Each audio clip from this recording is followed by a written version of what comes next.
Mais pour l'éducation, elle n'a pour le moment qu'une valeur ajoutée, qui est de dire oui, les processus révélés par les psycholinguistes ont maintenant une assise neurale confirmée et la direction qu'ils ont indiquée pour l'apprentissage est la bonne.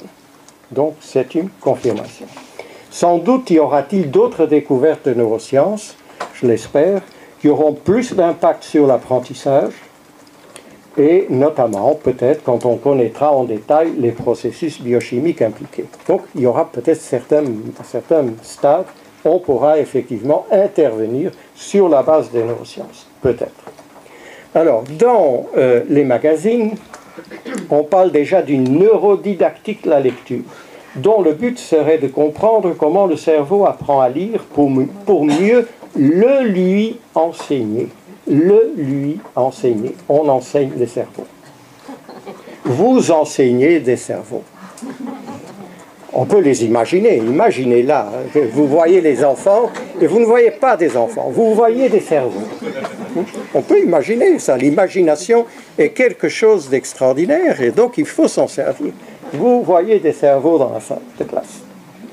Et par exemple, cette affirmation, cette latéralisation à gauche, semble être une propriété essentielle de la lecture expert. Sachant de quelle façon le cerveau apprend à lire, il importe maintenant de se pencher sur la manière avec laquelle on doit le lui enseigner. Quelle méthode d'enseignement de la lecture permet d'induire une telle latéralisation à gauche? C'est ça le problème. Bon. Or, ce n'est pas la latéralisation à gauche qui est critique. D'ailleurs, il y a des gens qui développent une latéralisation à droite, parce qu'ils traitent le langage dans leur hémisphère droit. Et il y a une étude, je pourrais citer, dans le Journal of Cognitive Neuroscience 2008, il y en a eu d'autres après qui montraient tout ça va dans ce sens-là. Bon. Donc je crains qu'on commence à être un peu obnubilé par le cerveau et qu'on oublie que l'écriture est une forme de représentation du langage parlé et que pour bien comprendre l'écriture et la lecture, il faut surtout bien comprendre le langage et ses processus. J'ai été stupéfié, encore quelques trucs et puis j'ai fini avec mais je dois m'exprimer. Bon. J'ai été stupéfié de lire dans la promotion d'un livre sur la dyslexie qui s'appelle « Apprendre au cerveau à lire », qui répond à des questions telles que « Comment apprend-on à lire à un groupe de cerveaux distincts ?» Vous voyez que ce que je disais était comme ça, était vrai. Hein? Ou à un type de cerveau déterminé. Et quels sont les endroits spécifiques du cerveau qui devraient être visés pour la rémédiation à la lecture ou pour un apprentissage accéléré. Et via l'Internet, vous trouvez cet exemple de méthode élaborée à l'aide des neurosciences, entre guillemets. Dans cette classe de Calais, pour apprendre à lire, on fait la course. La maîtresse a sorti le chrono, chacun lit le même texte plusieurs fois. Ce qui compte ici, c'est que le décryptage devienne mécanique. Les progrès se mesurent en secondes gagnées, comme un entraînement sportif. Le sens des mots viendra plus tard. Une approche presque mécanique qui peut sembler étonnante, mais qui correspond pourtant au fonctionnement du cerveau dans l'apprentissage de la lecture. C'est ce que montrent les travaux de la neuroscience, comme ici au CEA de Saclay. Les pauvres, ils n'imaginent pas qu'on dit ça. Bon. Alors, à mon avis, les auteurs de cette méthode n'ont jamais vraiment lu Stanislas Dehaene, en particulier le livre qu'il a, bon, il y a les neurones de la lecture, et puis le livre qu'il a co-dirigé, qui est Apprendre à lire, publié en 2011. Il faut le lire, et avec moins de détails sur la méthode, mais je pense toujours d'actualité, je continue à recommander les deux rapports que tu as cités tout à l'heure, Apprendre à lire et puis Maîtriser la lecture, donc l'Observatoire national de la lecture. Enfin, vous avez deux définitions vous avez le choix entre deux définitions de lire. A, lire, c'est dériver d'un message écrit le message verbal correspondant. B, lire, c'est lier le cortex visuel au cortex verbal. Définition d'apprentissage à la lecture. A', apprendre à lire, c'est prendre conscience du principe alphabétique dans notre système, évidemment. Il y a d'autres systèmes. Il ne faut jamais oublier ça. Le nôtre, ce n'est pas le seul. Et même, il y a peut-être plus de gens dans le monde qui utilisent d'autres systèmes. Utiliser ce principe pour apprendre à utiliser les correspondances admises par le code orthographique de la langue et pratiquer ces opérations de manière à améliorer leur efficacité et parvenir à une reconnaissance automatisée des mots écrits. Et l'autre, B', créer des connexions neurales entre la région associée à la reconnaissance des séquences de lettres et celles associées aux sons et aux significations des mots. Voilà, donc ce sont deux définitions, et c'est vrai dans les deux cas, c'est vrai, mais le langage utilisé a son importance. Les définitions A indiquent le but et ce qu'il faut faire pour y parvenir. Elles sont donc utiles pour l'enseignement. Tandis que les B ne seraient utiles que si on pouvait ouvrir le crâne des enfants et établir nous-mêmes les connexions désirées. Voilà, je suis soulagé mon mind, parce que vraiment ça me taquine cette histoire-là. Et voyons maintenant les neurosciences, vraiment. Voyons les connaissances qui assurent les bases cérébrales de la lecture et sur comment, en apprenant à lire, la capacité de lecture s'installe effectivement dans le cerveau. Alors, je vous présente une étude très illustrative que j'aime bien, c'est celle-ci. Elle n'a rien découvert, hein. On savait à peu près ça, mais je la trouve très illustrative. Ça a été fait aux États-Unis, mais par une collaboration entre Nord-Américains et des Brésiliens. Le premier auteur est un Brésilien, malgré le nom allemand, mais c'est un Brésilien et qui dirige maintenant un institut du cerveau au Brésil. Et alors, qu'est-ce qui se passe dans cette situation? Il se passe qu'on donne une tâche. En fait, les participants lisent ou écoutent des phrases simples et ils disent si elles sont vraies ou fausses. Donc il y a les deux situations, lecture et écoute. Mais c'est le même matériel, distribué entre les sujets, etc., avec les précautions habituelles des expérimentateurs. Il y a par exemple, la rose est un animal. Bon, c'est faux. Puis il y aura une autre qui, elle, est vraie. Donc très simple, il n'y a aucun doute, tout le monde peut réagir, et évidemment c'est tout simple. C'est une tâche qui inclut la compréhension, parce qu'on ne peut pas répondre vrai ou faux sans avoir compris. Et donc c'est commun aux deux situations, d'écoute et de lecture. Et pendant ce temps-là, on enregistre l'activation du cerveau via la résonance magnétique fonctionnelle. Alors vous avez à gauche indiqué l'activation du cerveau pendant qu'on écoute avec compréhension et en bas pendant qu'on lit avec compréhension. Et ce que les auteurs ont fait, et vous regardez maintenant ce qui se trouve à droite, c'est qu'ils ont fait la chose suivante. Ils ont soustrait l'activation à la lecture de l'activation à l'écoute. Et il nous reste ce qui est donc spécifique à l'écoute. Et vous voyez en haut, c'est ce qui est montré en haut, il y a beaucoup de régions dans le cerveau, notamment dans les régions temporales et pas seulement, qui sont activées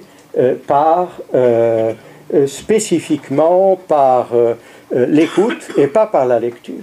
Et vous voyez en bas le résultat de la soustraction inverse. Maintenant, on va mettre en évidence ce qui est activé spécifiquement pendant la lecture. Et vous avez cette activation dans l'hémisphère gauche, dans une région assez réduite, dans la partie postérieure de l'hémisphère gauche, et qui est celle qui est devenue connue par Visual Word Form Area. Donc en français, c'est l'aire de la forme visuelle des mots, mais je vais utiliser, parce que je suis habitué, excusez-moi, j'utiliserai le terme en anglais. Bon. Et voilà, dans une étude pionnière de Cohen, Laurent Cohen, Stanislas Dehaene, etc., la spécificité du traitement des formes des mots écrits par rapport à d'autres stimuli visuels, c'est indiqué. Il y a une région qui répond, celle en rose, qui répond plus aux mots écrits, une autre tout à fait adjacente qui répond plus au visage, etc. Et attention, il ne faut pas imaginer que ces neurones qui sont là ne répondent qu'à un type de stimulus. Ce n'est pas vrai ça, donc ce serait une simplification. Ils peuvent répondre aussi, mais globalement, ils répondent moins dans cette région-là à des mots, dans cette région indiquée des mots écrits, qu'à des visages ou qu'à des instruments, etc. Bon. Voilà. Et ici, on peut voir que la Visual Word Form, voilà, cette Visual Word Form, elle est fortement activée parce qu'il est ou pourrait être un mot, donc pas simplement par les mots, mais par les séquences de lettres acceptables, même s'il n'y a pas un mot, c'est-à-dire une signification qui lui correspond, mais beaucoup moins activé, un peu plus bas, hein. Vous voyez, pour les chaînes de consonnes, c'est un peu plus bas, c'est beaucoup moins activé par une séquence de lettres qui ne pourrait pas être lue. Donc si on me donne, et là l'exemple, je crois, c'est GVT, GVTFD, bon, non, je dis des lettres, des noms de lettres, mais bon. Alors, voyons ceci. Ici, on reproduit un phénomène classique. Si on présente un mot en amorçage subliminal, ça veut dire qu'on le présente très rapidement et suivi d'un masque. Donc, on ne peut pas faire une identification consciente. Donc, on présente un mot suivi d'un autre mot, mais masqué, pour qu'on ne puisse pas l'identifier. La réponse au mot cible, qui vient après, est plus rapide si le mot amorce est le même que s'il est différent. Et ce que Cohen et collaborateurs ont montré, c'est que dans ce cas d'amorçage, il y a aussi une réduction d'activité cérébrale dans la Visual Word Form Area. Et cet effet, qui est un effet à la fois comportemental, parce qu'ils l'ont montré avec les temps de réaction, donc c'est comportemental et c'est cérébral, donc voilà là le design de la situation, donc ils l'ont montré qu'il y a une réduction de l'activité cérébrale lorsque le mot présenté dans de bonnes conditions et qu'on va pouvoir lire a été précédé par un mot, le même, qui est masqué en comparaison avec un autre mot différent. Donc il y a une réduction de l'activité qui est indiquée là, dans les résultats comportementaux, et cela a lieu même si la casse, je crois qu'on dit casse en français, est différente. C'est-à-dire qu'on a présenté, c'est l'exemple qui est là, on a présenté radio en majuscule, et puis ce à quoi il doit répondre, c'est radio en minuscule. Donc, ce qui a été activé dans la Visual Word Form Area, c'est vraiment le mot abstrait. Ce n'est pas le mot physique. Ça va plus loin que cela. Bon. Alors, donc, les lettres, dans cette ère-là, sont codées à un niveau abstrait catégoriel, pas seulement physique. Voyons maintenant ceci. Ici, on peut voir qu'au sein de cette ère, il y a un gradient d'activité des régions plus postérieures vers les plus antérieures, et qui montre que plus les séquences de lettres sont fréquentes et les rapprochant de ce qui pourrait être acceptable, il y a une spécialisation à l'intérieur de cette ère pour répondre à ce qui est de plus en plus acceptable, et ça c'est une progression de postérieur vers l'antérieur dans cette ère. Bon. Tout ce que j'ai montré maintenant a été obtenu sur des adultes lettrés. Donc, on peut imaginer que cela se développe avec l'apprentissage de la lecture, bien sûr, ça doit arriver. Et effectivement, ça se développe et très rapidement. Alors, c'est une situation un peu difficile à expliquer, ça a été fait avec mais les résultats sont magnifiques, donc ça a été fait avec des résonances magnétiques et avec des potentiels évoqués, ça a été fait, il y a plusieurs études maintenant, donc je vous en présente une. Donc là, on présente des mots et des fausses lettres, donc des mots faits de lettres et des séquences faites de fausses lettres. Donc ça ne correspond pas à des lettres. Ça pourrait être dans un alphabet qu'on imaginerait, mais ce n'est pas des lettres. Et on a présenté dans une situation d'apprentissage longitudinal. Les participants plutôt, étaient des enfants de maternelle, l'équivalent donc de la grande section, à qui on a fait apprendre des associations de ce matériel-là, avec des sons de parole pendant 8 semaines et dans une situation de jeu. Alors on a contrasté 2 jeux, un jeu graphique à un autre jeu de contrôle pour avoir une situation de contrôle et pouvoir montrer que c'était bien l'apprentissage spécifique qui était à l'origine de ces différences, de ces activations qu'on va observer après. Et donc vous pouvez voir là les images pré et post, pré en haut, puis tout de suite après post, c'est-à-dire après l'apprentissage. Je crois que c'était 8 semaines, je l'ai dit, pour le graphogame et pour un jeu de contrôle. Bon. Et vous avez 3 séquences donc dans les images qui sont présentées, donc 3 séquences temporelles. Et vous voyez que pour le graphogame, s'installe une différence dans l'activation occipito-temporale. Alors, on ne voit pas beaucoup, mais on voit quand même, vous voyez la dernière, il y a une activation occipito-temporale différente pour les mots et les fausses lettres. Donc, après ces 8 semaines d'entraînement avec ces enfants de maternelle, vous commencez à voir une activation là où après, ça va continuer à se développer avec l'apprentissage de la lecture. Donc, c'est très précoce. C'est très précoce. Alors, il y a une autre étude qui, elle, je vous expliquerai tout ça après, mais il faut que je dise pourquoi. Qu'est-ce qu'ils ont fait dans cette étude? Contraster la sensibilité et la spécificité de la région, de la Visual Workform Area. Comment? En comparant la réponse à des mots imprimés dans le premier cas, c'est-à-dire pour la sensibilité, à la réponse à des visages inconnus. Donc pas de nom, a priori. Évidemment, on peut toujours donner un nom à un visage, mais là, on ne donne pas de nom. Donc on compare des mots, quelque chose de verbal, un mot écrit, à des visages, qui sont aussi des formes visuelles. Mais ne sont pas linguistiques, donc c'est des non linguistiques. Et dans le deuxième cas, c'est-à-dire la spécificité, ce qu'on fait, c'est comparer la réponse à des dessins d'objets qui ont un nom. Donc, c'est verbal. Dans les deux cas, c'est verbal, c'est linguistique. Donc, à la fois les mots écrits et les objets, parce qu'ils ont un nom. Mais la question est de voir s'il y a une spécificité qui émerge.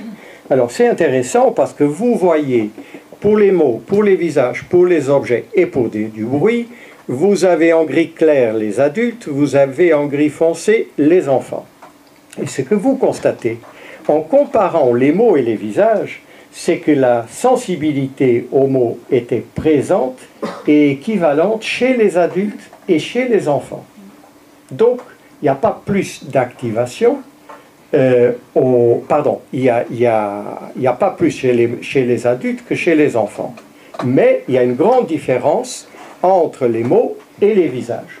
Donc la sensibilité est là, très tôt. C'est jusqu'à 14 ans, mais elle apparaît très tôt. Là, on a étudié dans cette étude-là, donc jusqu'à des adolescents de 14 ans.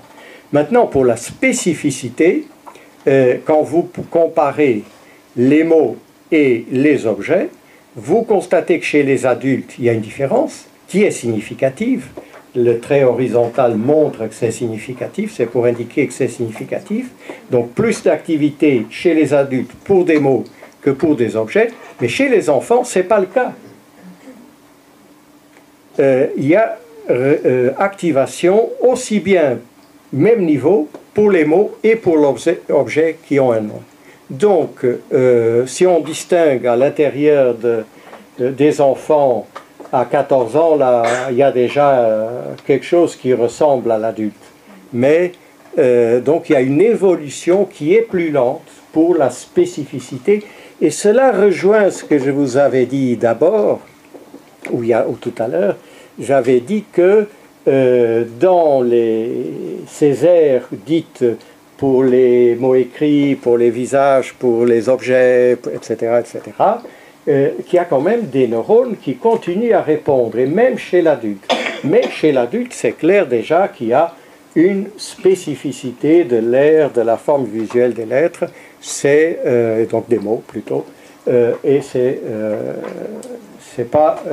petit à petit que cela se développe chez l'enfant. Une question intéressante, c'est est-ce que c'est en rapport avec le développement de l'automaticité? C'est possible, mais je ne vais pas m'avancer en disant c'est cela, parce que je n'ai pas des données pour le soutenir. Bon. Voyons maintenant ce qu'il en est de cette région, cette ère de la forme visuelle des mots, chez l'adulte qui n'a pas acquis la lecture du tout, c'est-à-dire chez l'illettré total. Et voyons aussi ce qu'il en est si on apprend à lire qu'à l'âge adulte, donc ce que nous avons appelé ex-illettré. Certains auteurs l'appellent lettré tardif, late literate en anglais. Je suis réticent à l'appeler lettré pour des raisons qu'on a déjà vues aujourd'hui, car ils lisent lentement, avec des erreurs quand même, et utilisant un décodage qui est encore peu efficace. Donc, je préfère dire ex-illettré. Une question importante, évidemment, est celle de la plasticité cérébrale. Est-ce qu'elle diminue avec l'âge pour une acquisition comme la lecture? Ce serait un problème. Si elle dit... Alors, souvent, vous rencontrez cette affirmation est faite par des gens que j'apprécie énormément, que j'estime énormément, qui sont des grands neuroscientifiques. Ils disent... attention, ils ne disent pas quelque chose de faux. Ils disent qu'il y a une plasticité neurale au cours de la lecture, au cours de l'âge, pour la lecture. C'est pas faux, mais ils ne disent pas si elle diminue ou pas. Et la question, c'est celle-là que je pose maintenant. Hein? Donc, il ne faut pas interpréter ce qu'ils disent. La plasticité neurale pour la lecture se maintient toute la vie. Probable, parce qu'on sait qu'on arrive à enseigner à lire à des gens, à des adultes très âgés. Et moi, j'en ai connu. Donc, je suis d'accord. Il est possible.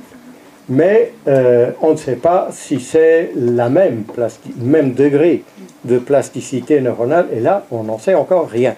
Et on aimerait savoir. Mais on n'en sait encore rien. Alors, voyons ceci. Chez l'enfant jeune, pas de problème. Cet enfant de 4 ans, avec une lésion à gauche, une fois opérée, elle a développé la visual word form R et à droite. C'est une étude Laurent Cohen, 2004. Je crois que c'était dans Brain, je ne suis pas sûr. Bon, c'était magnifique. Bon. Alors, chez l'adulte jeune, certainement pas de problème non plus. Parce que il y a beaucoup d'études dans lesquelles on a testé des ex-illettrés. Il y en a plein, il y a un certain nombre de jeunes. Là, c'est plus compliqué.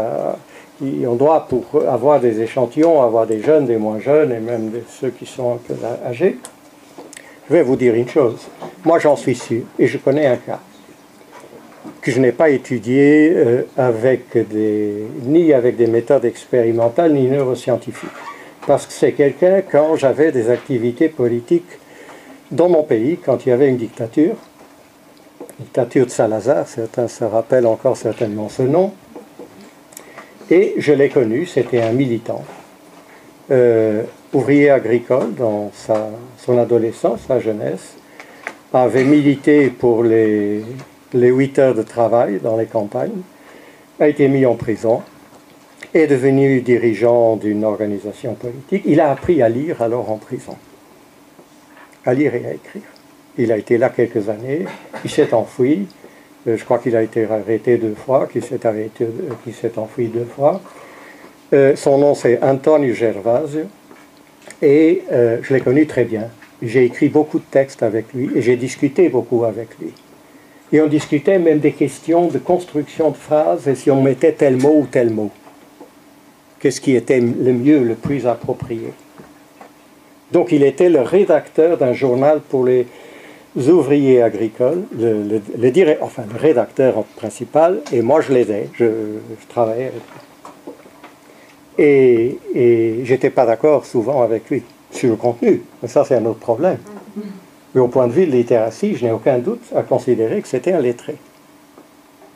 Je trouve que, du point de vue critique et argumentatif, j'avais raison, évidemment, je pense que j'avais raison, et que lui pas. Mais Est-ce que je vais dire que c'est un lettré critique et argumentatif? Je ne sais pas bien. Mais en tout cas, il avait ses opinions à lui, ça c'est clair. Bon. Alors, donc, plus tard, je dis, quand on avance en âge, 50, 60 ans, etc., je ne sais pas, mais en tout cas, et je vous raconterai tout à l'heure, on a alphabétisé tout récemment, on a créé un cours pour cela, je vous dirais. Et il y a en tout cas deux dames qui ont 50 et beaucoup d'années, et elles ont quand même appris à décoder tout ça. Bon, on verra. Maintenant, il faut tenir compte d'une chose, c'est qu'avec l'âge, il y a aussi une diminution de la mémoire, d'autres fonctions cognitives, etc. Donc, de la motivation, éventuellement, qu'est-ce qu'on va faire avec le fait qu'on apprend maintenant, avec la lecture qu'on apprend maintenant.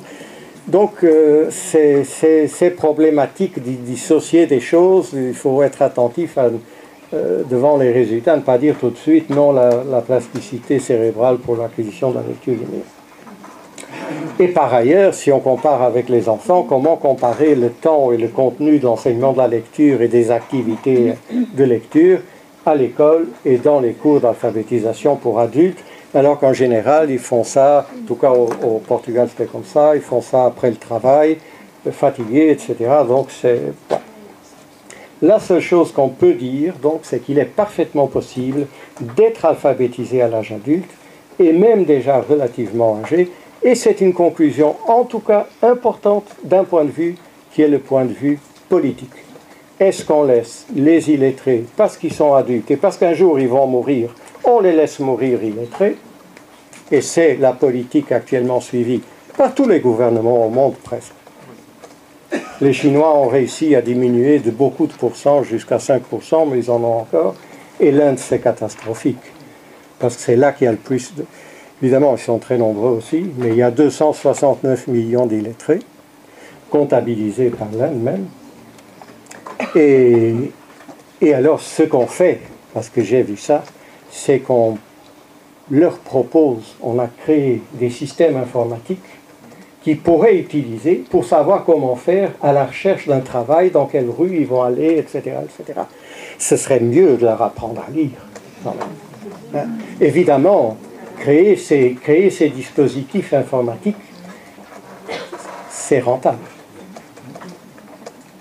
Il y a des entreprises intéressantes qui sont intéressées à cela, je veux dire. Mais des programmes pour enseigner, pour alphabétiser les adultes illettrés, serait possible de faire. Ça coûterait un peu au gouvernement, mais pas tant que ça, je suis persuadé. Et ce serait important de le faire. Donc le choix est essentiellement politique. Le faire ou ne pas le faire.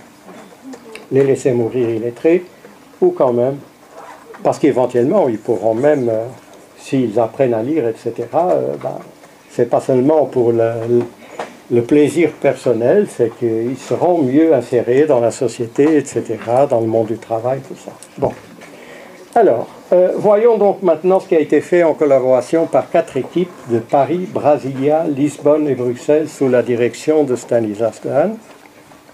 Vous voyez ici, à l'IRM fonctionnel, comment on réagit. 6 groupes, un d'illettrés, c'est marqué en rose, puis de ex-illettrés, non, c'est marqué en mauve, les illettrés. En fait, on n'a qu'un d'illettrés, donc il y a une certaine... Enfin, ça n'explique pas bien, parce que les illettrés étaient uniquement brésiliens, et il y a eu 2 groupes d'ex-illettrés, un rouge, ils étaient très mauvais, c'est des illettrés portugais, et en bleu clair, en rouge, c'est des ex-illettrés portugais et ex-illettrés brésiliens qui étaient meilleurs, un peu meilleurs en nombre de lus par minute, et il y a une différence quand même appréciable au niveau de l'activation. Ceux-là sont donc brésiliens. Et puis il y a 3 groupes de lettrés qui proviennent de niveaux socio-économiques et culturels différents. Et vous avez le meilleur tous, c'est des gens déjà avec des études supérieures et tout ça. Et vous avez en abscisse les mots lus par minute, donc c'est le meilleur groupe dépasse les 100 mots par minute. Donc ils lisent bien. Bon, donc vous voyez que ça augmente clairement avec le niveau de fluence en lecture de mots présenté en liste. C'est pas en texte. Si c'était en texte, on lirait plus de mots finalement. Alors, regardez ici ce qui est activé dans le cerveau quand ils sont exposés à des phrases écrites, c'est en rouge, à des phrases parlées, c'est en jaune, et quelles régions sont activées par les deux, c'est en orange. On voit un peu moins bien, mais ça existe aussi. Et les illettrés montrent beaucoup, vous pouvez constater, les illettrés c'est là-bas, ils montrent beaucoup moins d'activation pour les deux types de phrases, les parlés et les entendus, écoutés, et aucun recouvrement. Aucun recouvrement. Il n'y a pas de région qui soit sensible à la fois à la parole et à l'écrit. Les ex-illettrés, au milieu, ils activent davantage la région de la Visual Word Form Area que les illettrés, bien entendu, ils lisent déjà. Et si vous comparez les lettrés aux ex-illettrés, la différence saillante, c'est l'émergence, chez les lettrés, de plus d'aires communes à la parole et à l'écrit, suggérant une plus grande intégration des deux. Il y a déjà chez les ex-illettrés, mais c'est plus et plus étendu et dans plus de parties du cerveau chez les lettrés. Regardez ici l'augmentation de l'activation par le langage parlé, surtout chez les lettrés, dans deux situations distinctes, une qui est simple écoute de phrases, donc on représente parler, et décider, à droite, décider, on appelle ça décision lexicale, si un stimulus de parole est un mot ou pas un mot. Et on voit donc les verts et les bleus, eh bien, foncés, eh bien c'est les deux meilleurs groupes de lettrés. Et ils sont plus hauts, surtout le vert là qui était celui avec des études, donc sûrement des lettrés. Donc, on voit que dans ces deux situations-là, l'activation est plus forte chez eux que chez ceux qui ne savent pas lire ou qui lisent avec difficulté. Et cela confirme l'idée que l'apprentissage de la lecture a des effets au-delà de la seule lecture. Et ça, c'est très important. Et voilà pourquoi, notamment, il faut être lettré. Il faut que tout le monde soit lettré. Sinon, effectivement, nous n'avons pas le même cerveau. Mais surtout, nous n'avons pas les mêmes capacités. Alors, est-ce qu'il y a des activations propres aux ex-illettrés? Oui, dans des régions pariétales postérieures, on peut le voir maintenant ici en orange, et qui correspondent à une lecture séquentielle, lente, avec effort. Et chez les lettrés, on peut observer cela aussi, dans ces régions-là. Mais quand on leur fait lire des mots dégradés, et quand les mots sont dégradés, évidemment, ils doivent essayer de décoder, de traiter de la gauche vers la droite dans notre système, parce qu'on n'a pas moyen de lire de la manière automatisée qui est la leur normalement. Alors, l'acquisition de la lecture a par ailleurs une influence positive sur le système visuel. Ah, voilà. Je ne vais pas en parler, je ne peux pas développer, mais c'est clair qu'il y a différents aspects. D'une part, on fait désapprendre en apprenant à lire notre alphabet qui comprend des paires de lettres telles que B et D, P et Q, qui sont finalement des images en miroir de l'une de l'autre.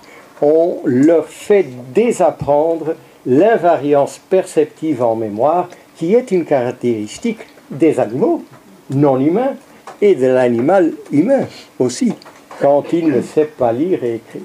Mais uniquement dans les cas où le système d'écriture comprend des paires en miroir et donc qu'il faut pouvoir les distinguer, là, alors, on désapprend cette invariance. Donc on peut faire de l'apprentissage, mais aussi du désapprentissage, selon que c'est intéressant ou pas. Alors, il y a des différences aussi, vous voyez, des différences pour toutes les catégories visuelles. Donc il y a une influence positive sur le système visuel qui est que dans le cortex occipital, y compris dans V1, il y a une augmentation de la discriminabilité.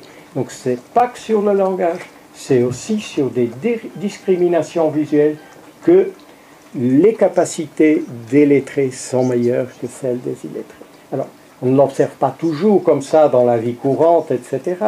Mais dans des situations expérimentales fines, et quand on les expose, quand on regarde leur activation dans ces situations-là à la résonance magnétique, on voit apparaître ces différences. Alors, à un niveau plus microscopique, l'acquisition de la lecture suscite un développement des connexions entre la Visual Word Form Area et les aires du langage, y compris celle de l'interprétation phonologique de la parole. Donc, c'est une manière imagée de montrer cette diffusion qu'on appelle l'anisotropie fonctionnelle, une diffusion accompagnée d'ailleurs d'un certain élagage pour que cette diffusion ne soit pas anarchique. Elle doit devenir de mieux en mieux organisée et tendant vers un certain but, une certaine fonction.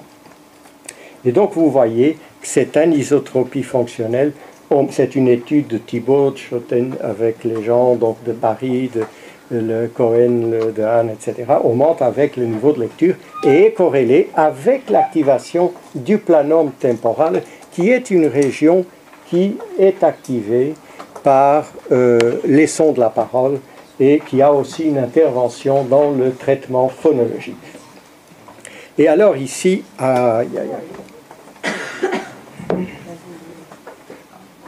ça c'est une belle image, donc je dois vous la montrer.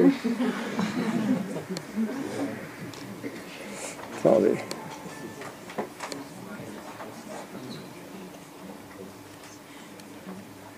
Je préfère prendre une minute, mais tranquillement, pour ne pas devoir commencer. Je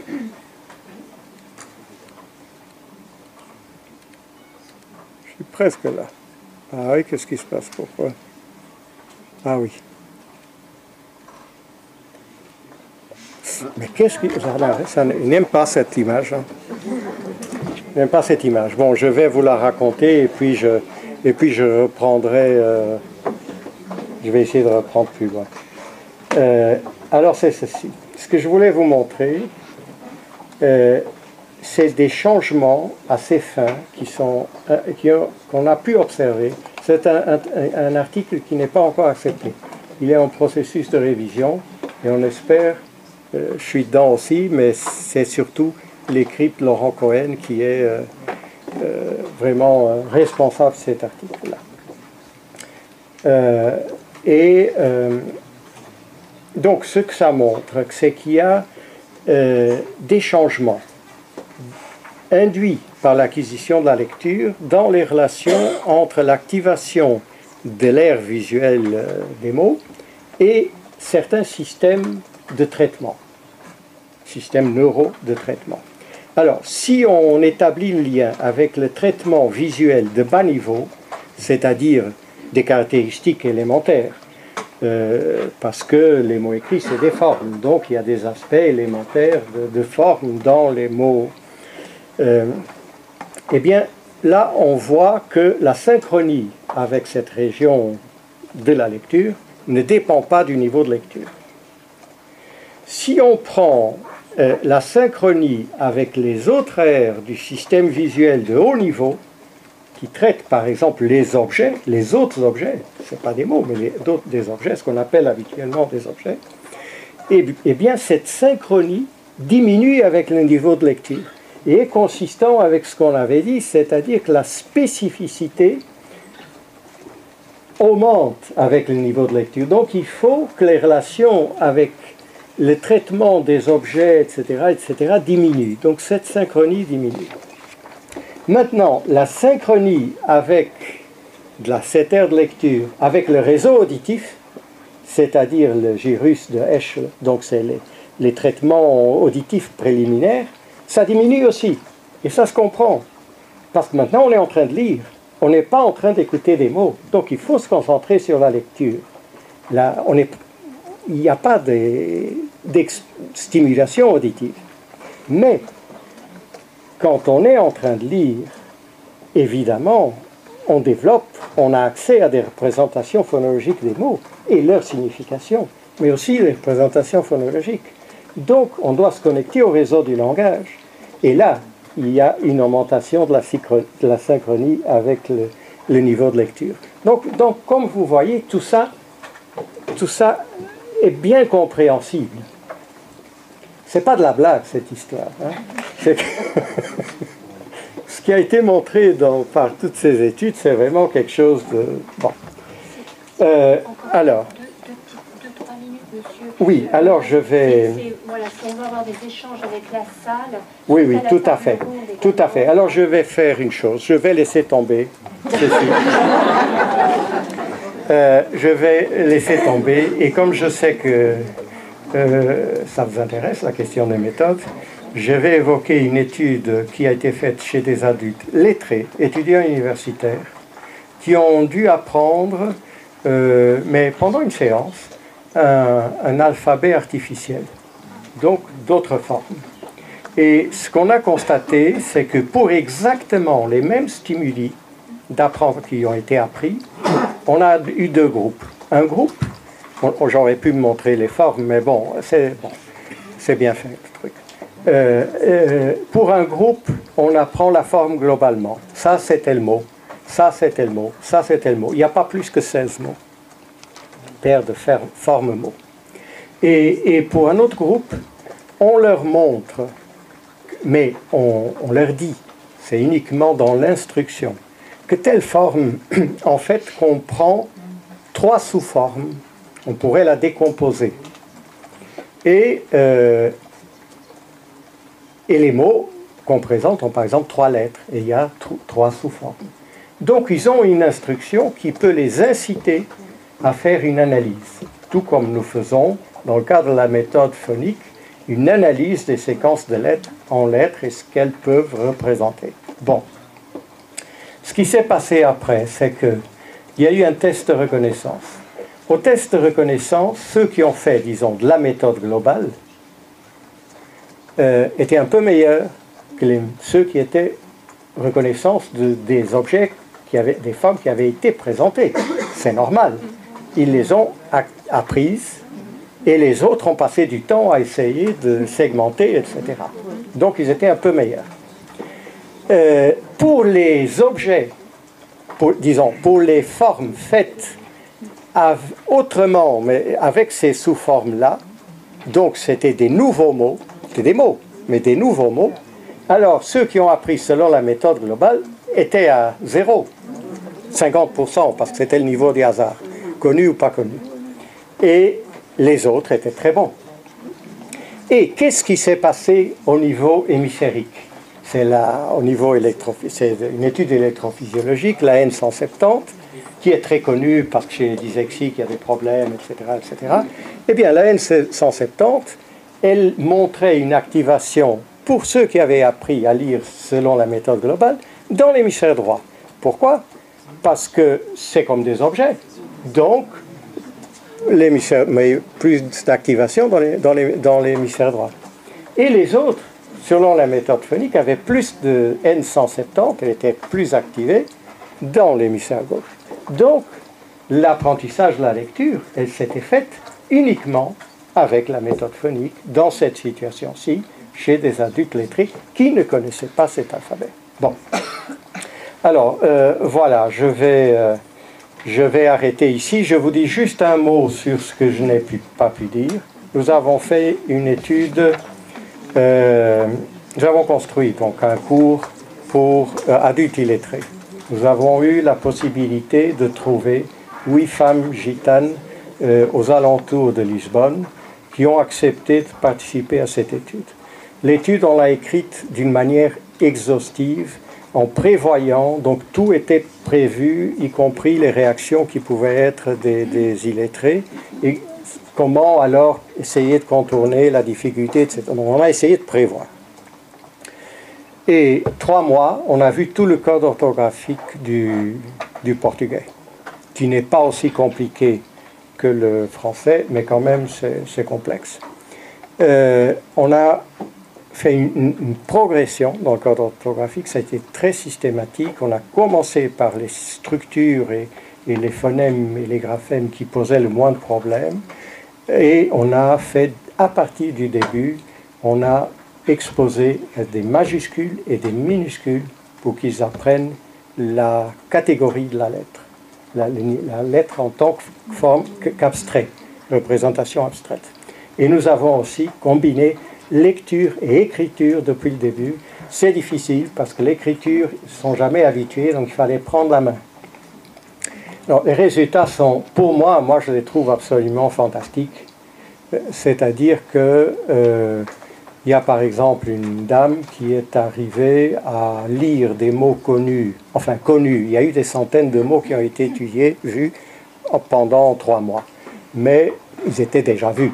Donc, 90% à peu près de réponses correctes.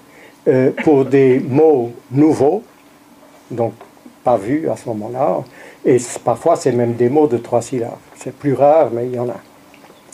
80% de réponses correctes. Et pour des pseudomots, jamais vus donc, à peu près 65% de réponses correctes.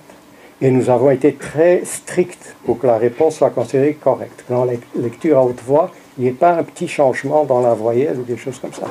Les autres ont été un peu moins bonnes, mais quand même, sur les 8, il y en a 6 qui ont appris à décoder. Alors, je ne dirais pas qu'elles ont appris à lire. Probablement aucune n'a appris à lire. Mais elles ont appris à décoder. Et c'est déjà très important. C'était 3 mois. On espère maintenant continuer ça et pouvoir faire ça dans d'autres endroits, peut-être 8 mois. On verra bien si on trouve des appuis pour faire ça. Et je pense que l'idée est démontrer qu'effectivement c'est possible de faire apprendre à lire. Et évidemment, c'est un type de matière qui peut être transposée avec les exigences nécessaires à l'alphabétisation d'enfants. Voilà, merci beaucoup. Désolé.